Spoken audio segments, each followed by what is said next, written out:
সুপ্রিয় শিক্ষার্থী, সবাইকে অনেক অনেক প্রীতি ও শুভেচ্ছা। বরাবর মতন আমরা তথ্য প্রযুক্তির আজকে ক্লাসে আমি তোমাদের সাথে রয়েছি। আমরা কিন্তু ইতিমধ্যেই তৃতীয় অধ্যায়টি তথ্য প্রযুক্তির নিরাপদ ও নৈতিক ব্যবহার এই অধ্যায়টি শেষ করেছি। আমরা এখন একদম এই অধ্যায়ের প্রান্তিক পর্যায়ে অর্থাৎ আজকে যে ক্লাসটি করব সেটি হচ্ছে তৃতীয় অধ্যায়ে আমরা বহু নির্বাচনী প্রশ্ন এবং এর সাথে যে আমাদের যে মান বন্টনটি রয়েছে সেটি নিয়ে একটু আলোকপাত করব। আমাদের আহ, যে মান বন্টনটা রয়েছে আমরা জানি বিগত বছরের চাইতে এবার একটু পরিবর্তন হয়েছে। তো চলো আমরা একটু দেখে নিই। আমরা যদিও সেইভাবেই পড়াশোনাগুলো করেছি, তারপরে একটু একবার দেখে নিই মান বন্টনটা কি।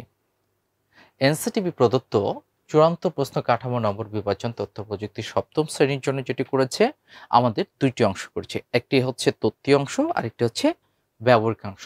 তথ্য অংশের জন্য আমাদের রয়েছে 25 মার্ক এবং ব্যবহারিক অংশের জন্য রয়েছে 25 মার্ক। চলো আমরা একটু দেখে নেই এই তথ্য অংশের যে 25 নম্বর রয়েছে সেটাতে আমরা কি কি। এখানে আমরা 15টি বহু নির্বাচনী এমসিকিউ, তাই না? এই 15টি বহু নির্বাচনী থাকবে, সবকটি প্রশ্নের আমাদেরকে উত্তর প্রদান করতে হবে এবং যেটা প্রত্যেকটি প্রশ্নের মার্ক হচ্ছে 15। তাহলে সব টোটাল আমরা পাচ্ছি এখানে 15 মার্কস। ঠিক আছে, আচ্ছা। আর বাকি 10 মার্কটা হচ্ছে আমাদের রয়েছে প্রশ্নে থাকবে 8টি সংক্ষিপ্ত প্রশ্ন, এর ভিতর যে কোনো 5টির উত্তর দিতে হবে। প্রতিটি প্রশ্নের জন্য মার্ক 2। ঠিক আছে, তাহলে আমরা 5 গুণন 2 ইকুয়াল টু 10, তাহলে টোটাল আমাদের হচ্ছে এই 25 মার্ক। যেহেতু এটার ব্যবহারিক অংশটা আমাদের বেশি গুরুত্বপূর্ণ, এখানে আমাদের ব্যবহারিক প্রক্রিয়ার যে কিছু রয়েছে, বিশেষ করে এর আগে ব্যবহারিক অংশটি ছিল ক্লাস 9 এবং 10-এ, এবার তোমাদের এখানেও দিয়েছে। সেখানে কি কি হচ্ছে, আমাদের বিভিন্ন যে প্রজেক্টগুলো থাকবে সেটা অনুসরণ, উপাত্ত সংগ্রহণ, প্রক্রিয়াকরণ, অঙ্কন, পর্যবেক্ষণ, শনাক্তকরণ এবং অনুশীলন। এটা আমরা ব্যবহারিক অংশে যখন আসবে তখন যে হয়তোবা যেরকম আমরা এরপরের অধ্যায় কিন্তু একদম টোটালি একটা ব্যবহারিক হিসেবে, বা আমরা হচ্ছে একটা গেমসের খাতা এটা ব্যবহারিক দিকগুলো কি কি আমরা লিখতে পারি। তারপরে প্রতিবেদন প্রণয়ন আছে, মৌখিক অভিজ্ঞতা আছে। হ্যাঁ, তাহলে আমরা এইভাবে মৌখিক অভিজ্ঞতার জন্য সাধারণত 5 থাকে, এদিকে 10 থাকে, এখানে থাকে 10। এখন এইভাবে আমাদের টোটাল হচ্ছে 25 নাম্বার। ঠিক আছে, তো আমরা চলো আমাদের মূল কাজগুলো এখন যেটা হচ্ছে ব্যবহারিক অংশের আগে আমরা হচ্ছে বহু নির্বাচনী প্রশ্নগুলো এবং সংক্ষিপ্ত প্রশ্নগুলো আজকে আলোকপাত করব। শুরুতে আমাদের অধ্যায় শেষে কিছু বহু নির্বাচনী প্রশ্ন আসছে, আমরা একটু দেখে নিই। দেখো, একটি বহু নির্বাচনী প্রশ্ন, সামাজিক নেটওয়ার্কের ক্ষেত্রে ব্যক্তির সাথে সরাসরি যোগাযোগ নাও হতে পারে, আন্তরিকতার অভাব থাকে প্রতারিত হওয়ার সম্ভাবনা, নিচের কোনটি সঠিক? তাই না? তার মানে এখানে হচ্ছে আমরা 1 2 3 নিচের কোনটি সঠিক? তাহলে আমাদের উত্তরটা হচ্ছে সবগুলোই সম্ভাবনা রয়েছে, তাহলে আমরা এটা হচ্ছে সঠিক উত্তর। ঠিক আছে, আচ্ছা। পরেরটাতে আসলে কম্পিউটারে আসক্ত একজন ব্যক্তি অসামাজিক হয়ে যেতে পারে, কম্পিউটার দক্ষ হতে পারে, লেখাপড়ায় ভালো হতে পারে, জ্ঞান বিজ্ঞানে উন্নতি করতে পারে। এই প্রশ্নটি তোমার। তাহলে কম্পিউটার আসক্ত ব্যক্তি কি? খুব খুব ভালোভাবে দেখো, এখানে হচ্ছে আমরা এখানে একটু ইয়ে হয়ে গিয়েছে, এটাও 1 2 3। ঠিক আছে, আচ্ছা। আমরা এইভাবে দেখি, তাহলে এই জিনিসগুলো কি অসামাজিক হয়ে যেতে পারে, কম্পিউটারে লেখাপড়ায় ভালো হতে পারে, দক্ষও হতে পারে। ঠিক আছে, আমরা এই প্রশ্নগুলো দেখব। একটা তোমাদের বইতে আছে, নিচের অনুচ্ছেদটি পড়ে 4 ও 5 নম্বর প্রশ্নের উত্তর দাও। রিমুর বয়স 5, ইদানিং ঘুম থেকে উঠে সে টেলিভিশনে কার্টুন দেখতে শুরু করে। এই সময় সে বাবা মাকে বিরক্ত করে না, বলে বাবা মাও সে খুব খুশি, কারণ ছোট বাচ্চাকে কোথাও একটা ইনভলভ করে রাখছে। এখন এই ক্ষেত্রে কি বলা যায়, কার্টুন দেখে কি কি বলা যায়? আমরা খুব সুন্দর করে বলতে পারি এটাকে কার্টুনের প্রতি আসক্তি, অর্থাৎ আসক্তি শুধু বড়দের না, ছোটদেরও হতে পারে। ঠিক আছে, এখানে রিমোর প্রতি বাবা মার আচরণ যে অসামাজিক হয়ে উঠতে পারে, আমরা এখানে একটু উলটপালটগুলো হয়েছে লাইন ফ্রন্টে। সে অসামাজিক হতে পারে, প্রয়োজন মেটে আনন্দ উপভোগ করতে, শারীরিকভাবে দুর্বল হতে পারে, সৃজনশীল গড়ে উঠতে পারে। ঠিক আছে, এখানে সে কি হবে, অসামাজিক হতে হবে এক, এবং হচ্ছে কি শারীরিকভাবে দুর্বল হয়ে বেড়ে উঠতে পারে, এক দুইটা হচ্ছে মেইন জিনিস পয়েন্ট। ঠিক আছে, তো আমরা এবার চলো আমরা নিজের একটু বই খুলে আমরা বইয়ের কিছু নমুনা প্রশ্নগুলো দেখেছি। আমরা এরকম করে সংক্ষিপ্ত কিছু প্রশ্ন, আমরা ইতিমধ্যে বিভিন্ন ক্লাসগুলোতে আমরা যেরকম বাসার কিছু কাজগুলো ছিল, আজকে সবগুলোর একটা প্রতিরূপ আমরা ফলাফলগুলোকে এখানে প্রেজেন্ট করব। তো তোমাদের জন্য 10 মিনিট সময়, তোমরা কিছু সংক্ষিপ্ত প্রশ্ন তৈরি করো বইয়ের ভিতর থেকে। এর সাথে সাথে যেহেতু আমরা বই দেখব, এমসিকিউ কি কি হতে পারে বা এক কথায় উত্তরগুলো হলো, সেটাকে আমরা বহু নির্বাচনী প্রশ্নে খুব সহজে সেটাকে রূপান্তর করতে পারবো। তো সবাই বই খুলে শুরু করো, সময় স্টার্ট, 10 মিনিট টাইম।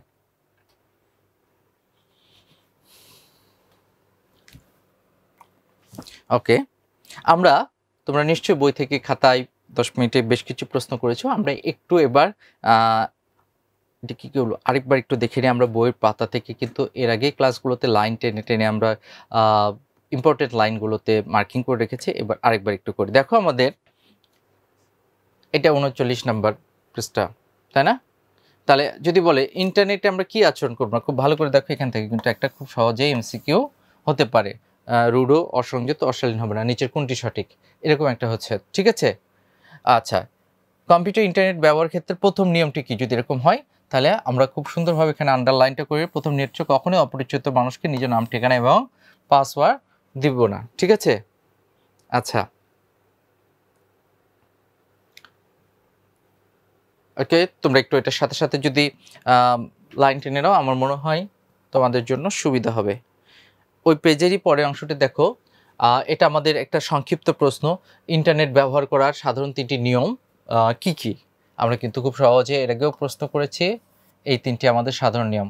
ঠিক আছে, চোখের আড়ালে ব্যবহার করব না, তারপরে কি ভুলেও অপরিচিত মানুষকে নিজের নাম, পরিচয়, ছবি, পাসওয়ার্ড দেব না, ব্যবহার অন্য কারো ক্ষতি করার জন্য নয়, হ্যাঁ, অসংযত বা রূঢ় হব না। ঠিক আছে, আমরা কিন্তু এই জায়গাগুলো আমাদের ইন্টারনেট ব্যবহার করার নিচের 3টি নিয়ম, এটা একটা খুব ইম্পর্টেন্ট সংক্ষিপ্ত প্রশ্ন উত্তর। ঠিক আছে, আচ্ছা, এরপরে আসো 42 নম্বর পৃষ্ঠায় চলে আসো। আমাদের জন্য খুব ইম্পর্টেন্ট একটা, এটা সংক্ষিপ্ত প্রশ্ন বা বহু নির্বাচনী প্রশ্ন। 8 এর পূর্ণ রূপ কি? Internet addiction disorder. ঠিক আছে, বা অতিরিক্ত কম্পিউটার ব্যবহারের আসক্তিকে কি হিসাবে প্রকাশ করা হয়? ঠিক আছে, যে নতুন একটি নাম আবিষ্কার হয়েছে তাকে কি বলা হয়? আমরা আইএডি, বা এটা ফুল মিনিংটা কি, বানানগুলো সবাই খুব ভালো করে দেখে রাখো। সাধারণত তখন দেখবে যে এখন খুব আমরা ক্লিয়ার পাচ্ছি যে এটাই হবে, বাট যখনই এখানে অ্যাডিকশনের জায়গায় দেখবা যে একটা ডি কম আছে, আই, এই জন্য আমাদের স্পেলিংগুলো খুব ভালো করে লক্ষ্য রাখতে হবে। ঠিক আছে, এখান থেকে দেখো আসক্তি শব্দটি কি?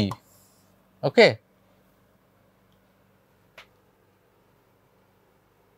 কম্পিউটারের আসক্তি হচ্ছে কুফলটা কি, আমরা এই জায়গাগুলো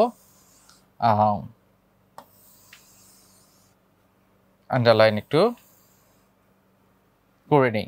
ঠিক আছে, তোমরা এই পাশে এরকম থেকে নমুনা প্রশ্ন এবং উত্তরগুলো যদি খাতায় লিখে রাখো, আমার মনে হয় তোমাদের জন্য অনেক উপকার, বা এটা আমাদের মনে রাখার জন্য সুবিধা হবে। পরবর্তীতে আমরা খুব সহজে এখান থেকে আমাদের অধ্যায়গুলো সলভ করতে পারবো। এরপরে পেজে আসো, আমরা আগে বলেছি যে আসক্তির কুফল কি, বা আসক্তির ফলে কি কি প্রভাব দেখা দিতে পারে। ঠিক আছে,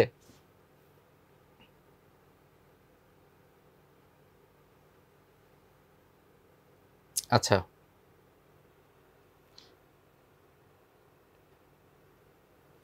আমরা এই লাইনটা কম্পিউটারে হচ্ছে যদি আসক্তি থেকে পরিত্রাণ পেতে চাই, সেই জায়গায় কি কি করতে হবে, এই কথাগুলো এখান থেকে আমরা দিতে পারি। ঠিক আছে, আসক্তির কুফল কি হতে পারে। ঠিক আছে,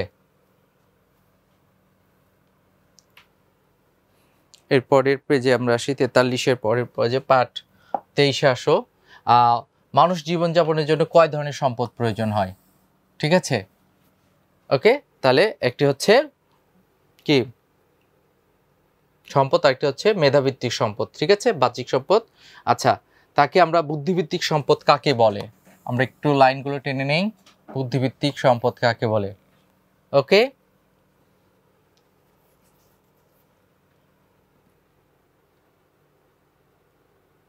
আচ্ছা, আজকে বুদ্ধিভিত্তিক সম্পদগুলোকে এখানে কপিরাইটগুলো কথাগুলো আসবে, আমরা একটু পড়ে নিতে।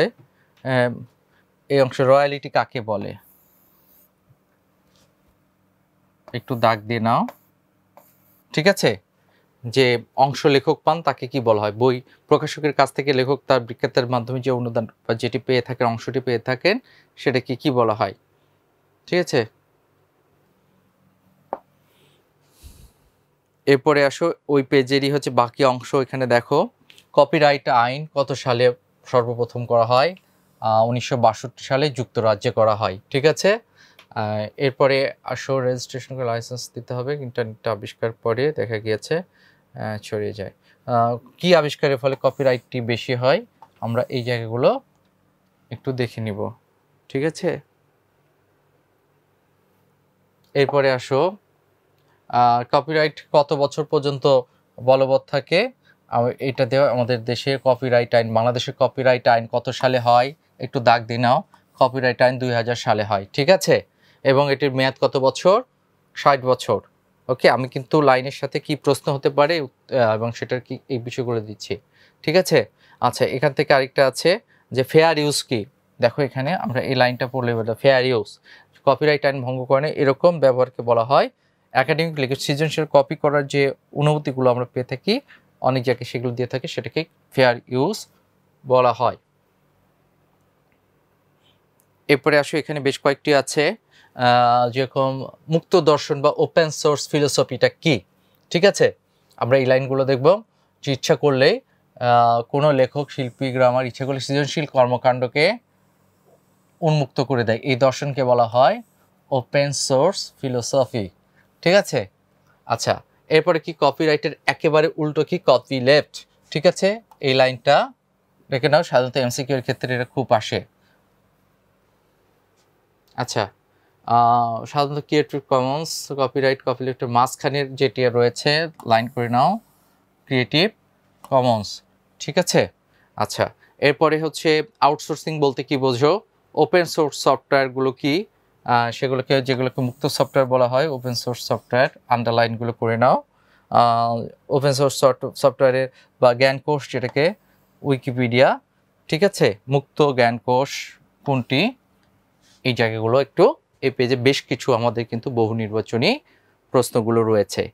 ঠিক আছে, তো আমরা কিন্তু বইতে যদি দাগ দিয়ে রেখে দেই আমাদের এটার সাথে সাথেই, এবং খাতায় যদি আমরা ছোট্ট প্রশ্ন লিখে অ্যান্সারগুলো লিখে রাখি আমাদের জন্য অনেক সহজ হবে। ঠিক আছে, আচ্ছা, এরপরে আসো 47 নম্বর পাতায় চলে আসো। হ্যাকিং কাকে বলে? লোকচক্ষুর আলো সেটা ধরো প্রত্যেকে, এই প্রক্রিয়ার নাম হচ্ছে হ্যাকিং। তোমাদের প্রশ্ন থাকবে হ্যাকিং বলতে কি বোঝো? 1 নাম্বার, হ্যাকিং কত প্রকার বা হ্যাকার কাকে বলে? ঠিক আছে, এরপরে যে হোয়াইট হ্যাট হ্যাকার রয়েছে আমরা একটু আন্ডারলাইন করি। হ্যাকার 2 প্রকার, হোয়াইট হ্যাট হ্যাকার, আরেকটা হচ্ছে ব্ল্যাক হ্যাট হ্যাকার। ঠিক আছে, আমরা এই দুটাতে আন্ডারলাইন করি। সর্বপ্রথম হ্যাকিংটা যেটা কত সালে? 1983 সালে একটি ছেলে যুক্তরাষ্ট্রের প্রতিরক্ষার বাহিনীর, ঠিক আছে, এই জিনিসটা। আচ্ছা, আমি একদমই বইয়ের পেজগুলোর পিডিএফগুলোর হচ্ছে স্ক্রিনশটগুলো নিয়েছি, যাতে এর আগে যখন তোমাদের সাথে ক্লাসগুলো করেছি আমরা কিন্তু টেক্সট আকারে করেছি, যেন তোমাদের বোঝার সুবিধার্থে একদমই পেজ হুবহুগুলো স্ক্রিনশট নিয়েছি, যেন তোমরা হচ্ছে খুব সহজে আন্ডারলাইনগুলো করতে পারো। আশা করি আমার সাথে সাথে তোমরা সবাই বইয়ের মার্কিংগুলো করে গেছো। এছাড়া এই যে তোমরা 10 মিনিট পূর্বে নিজেদের মতন করে করেছো, এখন একটু দুটো অ্যানালাইজ করে রাখো যে কোথায় কোথায় বাদ গিয়েছে, বা তোমাদের হয়তো বা আরও বেশি কিছু তোমরা প্রশ্ন বা মার্কিং করেছো। সব কিছু মিলিয়ে আশা করা যায় যে এই অধ্যায় থেকে আমাদের কি কি প্রশ্ন হতে পারে, বহু নির্বাচনী প্রশ্ন এই গুরুত্বপূর্ণ লাইনগুলো থেকে আমরা এখন কি বিভিন্ন রকম প্রশ্নের ফরম্যাটগুলো তৈরি করব। ঠিক আছে? আচ্ছা, তাহলে আমরা এই পেজে 50 নম্বর পেজে চলে আসো। এই জায়গাটা মেলিসা ভাইরাস তৈরি করার পরে ডেভিড স্মিথ নামগুলো, কোন ভাইরাসের অপরাধে কোন ব্যক্তি, ঠিক আছে? আচ্ছা, ঘটাতে পারে একটি কম্পিউটার ভাইরাস, এই যে ওয়ার্ম নামের একটা কম্পিউটারের ভাইরাস মহিলার নামে জানুয়ারি মাসে একদিনে কত লক্ষ, এই জায়গাটা আন্ডারলাইন করে রাখো, প্রায় 2.5 লক্ষ। ঠিক আছে? আচ্ছা, এরপরে আসে কত সালে মেলিসা ভাইরাস নামের একটি কম্পিউটার ভাইরাস শক্তিশালীভাবে সাইবার জগতে আক্রমণ করছে? 1999 সালে। ঠিক আছে? এটা মাইক্রোসফটের মতন হতে পারে কোন ভাইরাস। আমরা কিন্তু একই জায়গা থেকে অনেকগুলো প্রশ্ন করতে পারি। ঠিক আছে?